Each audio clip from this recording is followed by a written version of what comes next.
Hello everyone, आज हम सीखेंगे difference between in and into. दोनों में क्या डिफरेंस है और इसको हमें सेंटेंस में कब यूज़ करना है। Okay, let's start. अब जैसे ये दिया हुआ है इन, तो हम देखेंगे कि यहाँ पे जैसे एक बॉक्स है और ये जो एक चीज़ है, एक सर्कल है, ये पहले से ही बॉक्स के अंदर पहले से ही है। और इसी तरह से यहाँ पे एक बॉक्स है या फिर कोई रूम है और ये जो सर्कल है ये हमारा बाहर है। ये कोई पर्सन भी हो सकता है, कुछ भी है, ये मूव करके जाएगा अंदर, यानी वो चीज़ पहले बाहर थी, अब वो अंदर जा रही। तो इन में क्या होता है कि वो चीज़ पहले से ही वहाँ पे है, और इनटू में यहाँ पे हम देखते हैं कि कोई मोशन हो रहा है, मूवमेंट हो रही है, कोई चीज़ एक जगह से दूसरी जगह मूव कर रही है। ठीक है, okay, let's do the practice. The sugar is in the box, यानी कि ये एक बॉक्स है और जो शुगर है वो पहले से ही बॉक्स के अंदर है। तो यहाँ पे क्या आएगा हमारा इन।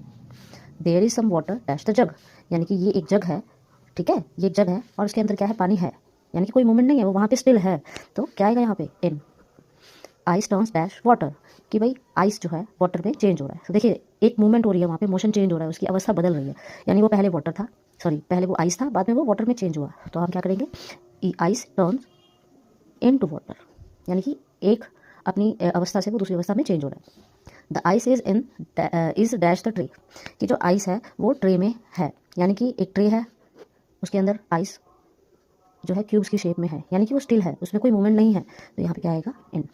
ही जम्प डैश द वेल, यानी कि कोई पर्सन है, उसने क्या किया है, उसने वेल के अंदर या फिर कोई तालाब है उसके अंदर उसने जंप किया है। ठीक है, तो मूवमेंट हो रही है, यहाँ पे मोशन हो रहा है, तो इनटू।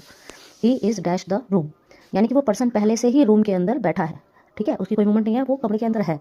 तो यहाँ पे आएगा हमारा इन। दे केम डैश माई रूम, यानी कि ये रूम है और कोई भी 2 या 3 पर्सन उसके कमरे में बाहर से अंदर की तरफ एंट्री कर रहे हैं। तो यहाँ पे हम क्या यूज़ करेंगे, इनटू।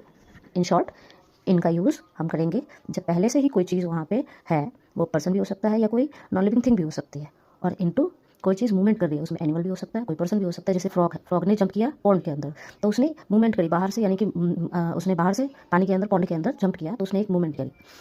आशा है आपको ये चीज़ समझ में आएगी। Okay, thank you.